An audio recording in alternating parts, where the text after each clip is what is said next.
Hey guys, welcome to the round number 8 recap. I didn't have time once again to record the intro, was busy with a lot of stuff. I was playing once again against the kid, first opponent, just under 2000 FIDE rating, Bayan Kni, born in 2009. So, he starts with e4.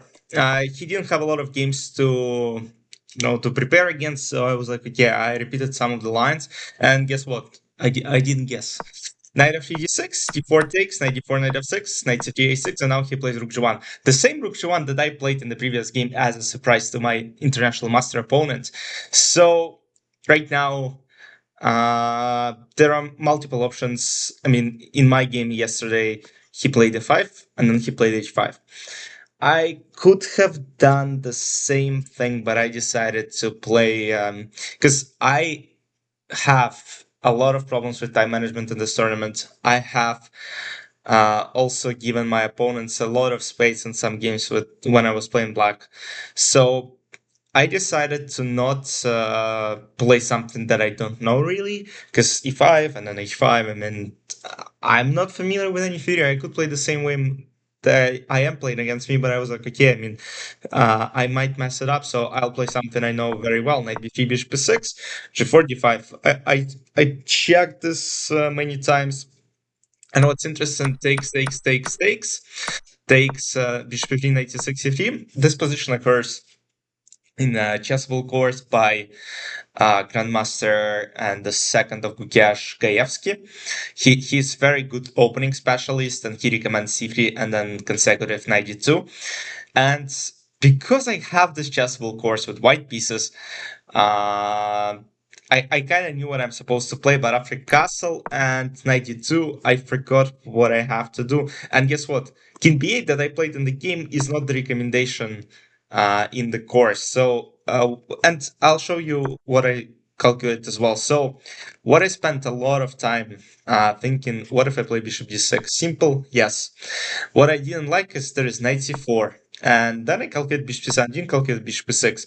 And I just, let's say, I didn't like this position because white gets two bishops on the board. Actually, I think I spent some time looking at these positions, and I already know that they're kind of equal. My next plan is to go knight to7. My next move is knight to7, and then knight d5, maybe knight f4. I believe there are moves like rook g, once again knight to7, b4. I'm pretty sure I could have played this with black pieces somewhere online. But okay, bishop d6, apparently after knight c4 I can just simply go bishop a6 and even give up one of the bishops. I'm in no danger here, so I would play something like rook d8 is not really recommended, knight to7 and then knight d5. And then trying to go to f4, and the line goes like f4, takes, rook d7, and presumably black are fine. All right, that's for the future, and maybe I gotta play something more. Let's say, can I give white more space? Let's say play bishop e6, g4, play h6. I know that maybe Anish Giri recommends it in his chessable course. For neither, not sure, so maybe have to check that out. But yeah, g4, g5, and yeah, probably slightly worse for black. And from human standpoint, even my opponent noted, like, yes, engine doesn't care, it gives zeros, but I mean, for human, it's a little bit complicated to play it with black. And I totally agree with him, because, yes, especially when I don't know theory, I go king b8, he goes a4, taking up some space. And once again, here, I don't play the best move, so apparently rook c8 is best, but okay, I mean, bishop d6 is more or less fine in my opinion, and b4. So, and this is the critical moment of the game. So, unfortunately, I'm an idiot. I'm an idiot, you'll see why in a second. So, I spent time even, I saw rook c8 and I was like, okay, I mean, I potentially have pressure on c3 pawn b5, and the line is insane. B takes a6, rook c3, rook b1, and now guess what? I have to play bishop c5, and it's the series of only moves. Rook b5, I have to play rook c1, check king e2, and now play b6. That's a series of only moves. Now takes. King a7, rook b5. Once again, the only move rook hc8. And king f3, I need to give a check, bishop d3, bishop c6. And then now white have to do the only move, which is knight b1 or knight d4, which is kinda insane. But yeah, I spent time looking at rook c8, and yeah, the only move I didn't like is b5, because yeah, now knight a5, and the line that I showed you. I'm curious if after b takes a6, like, yeah, and rook c3 is the only move. And that's basically the whole series: rook c3, rook b1, bishop c5, rook b5, then rook c1 check, and rook c8 and b6. So it's complicated to find if you're not familiar with it. Of course, right now I know how to respond. So I instead go rook e8. Now my plan was if b5 is played, I can play knight d4, and now basically if takes, I'm taking the bishop, and I'm also threatening to take on h2. So the position would have been lost. And now the best move is to play castle, but after, let's see, even knight f3, bishop f3, I'm in no trouble. There's no trouble for black pieces. But yeah, 94, I kind of prepared it, and he of course saw it. So I honestly thought after rook e8 that there is bishop e2. And I was like, what am I doing next? Apparently there's simple e4, but even after simple e4, what I didn't like is b5. 95, I didn't like c4. And but surprisingly to me, I'm looking at this position right now, like because I saw it and I was like, okay, c5 potentially is coming, but I have simple this. I mean, it's not simple because let's say takes bishop e5. I mean, how am I supposed to find this? The board game, it's a little bit complicated, so you kind of see why I'm worried. And let's say bishop e7, bishop f8 gives white a slight edge. Like, you gotta be extremely careful. So it's actually kind of dangerous line to play against with black pieces. So yeah, I gotta check out some theory for sure, because it cannot go. I mean, some gem would punish me for not knowing my stuff. So before, and that's actually my advice, like, you gotta play something that you know pretty well. So yeah, unfortunately, yeah, complicated. Rook h8, king d1, and here I played a move which, like, you saw this with knight d4 idea, right? So the whole point is also, let's say, even if this bishop wasn't hidden, there's bishop h2, and rook is kind of trapped. So after rook h8, king d1, guess what I played? I played probably the worst move of my tournament. I played knight d4. So once again, e4, b5, 95 would have given me not an advantage, but I mean, I have no problems. I can play knight f3. I can play knight. Honestly, I thought of knight d3. Just very, very simple. And let's say if takes, there is bishop h2, and then there's even knight f2 and e3, but bishop h2 just makes let's say, I think, not an easy draw, but I'm supposed to play knight f2 here, which is a bit wild, and then come back with bishop f4, and the free threat is just too strong. King c2, e3, attacking the rook. Rook has to move or play bishop e3, and then rook e3 and rook h5, and somehow, I mean, I'm holding this, but of course, wait, bishop e6, and black are somehow better. But again, with the board game, like, I thought of e4, and I was like, okay, the only threat I have to deal with is stupid b5, and e4 just creates enough counterplay. But again, let's say e4, b5, knight d5, what against c4. Let me see what computer suggests. Just bishop e6. Okay. And now I guess the problem is bishop b4. It's a serious problem. What if rook b1, let's say? And then I take on g4. I potentially take, I can just take here, and let's say takes, and then I take on g4. Yes. And if he, let's say, protects bishop b4, then I'm just winning. Yeah, I mean, I had to play 4, but instead I played knight d4, which is a mistake, and as you might see by looking at the evaluation, -1. But guess what? Troubles don't continue here, because after takes, guess what I played? So what I, of course, was calculating is bishop d4, bishop h2. Now, if rook g2, I take, and I take on d4.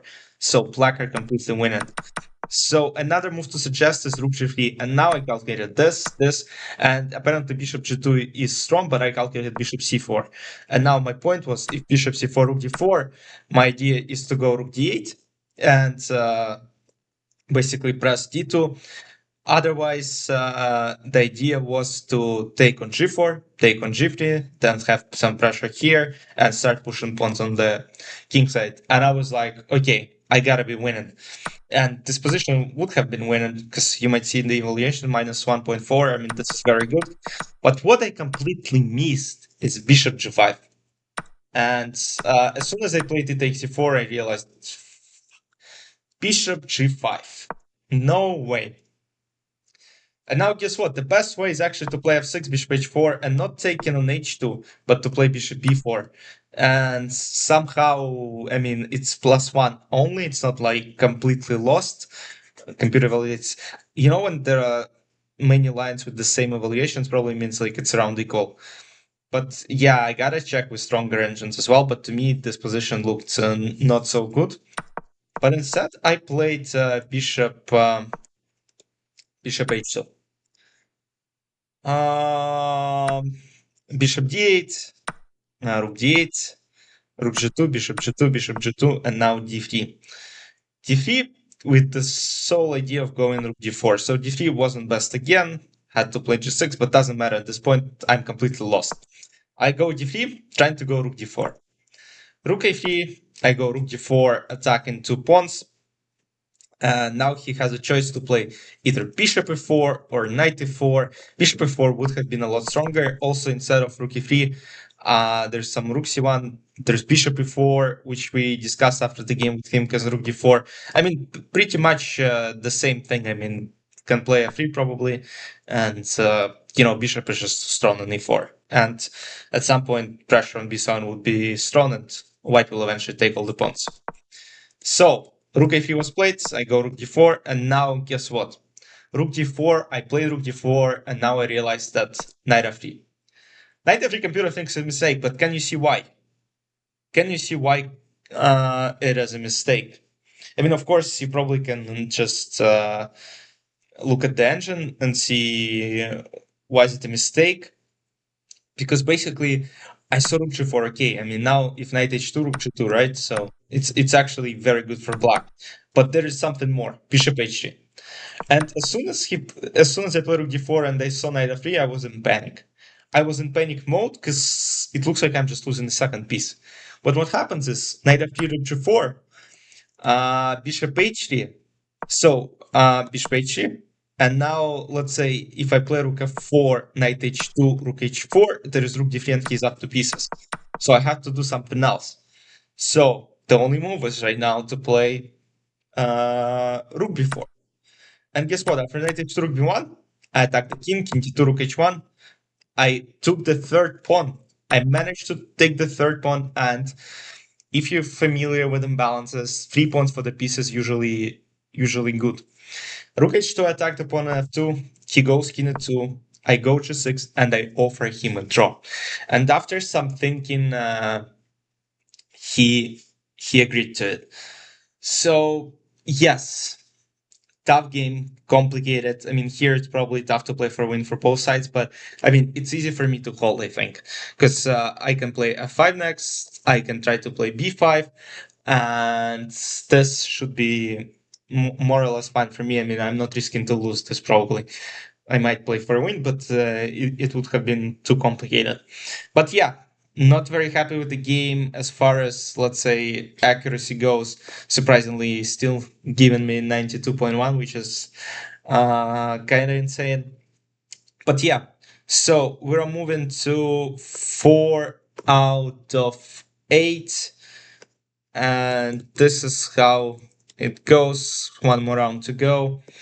I haven't checked if I lose rating or not. Probably yes, because I had a slow start. I then lost the game. Yes, then I won back to back. Then I won against IM. Not won, drew against IM. But yeah, should have won that game as well. But yeah, it was a little bit complicated. But okay, I mean, it's chess. how my opponent said after the game that he's like, I hate chess. I mean, I totally agree with him because it was super super complicated, and I got very very lucky in my opinion. And yeah, he obviously should have won the game, but I mean, he didn't spend enough time. He was playing too fast, in my opinion. Like, I had a lot of time management problems throughout the event, and the only game I didn't have time management problems is, let's say, this one and the game I played with white pieces in round number 6, because that was more or less fine as well. But yeah, in this game, he had so much time and he just didn't use the thing properly.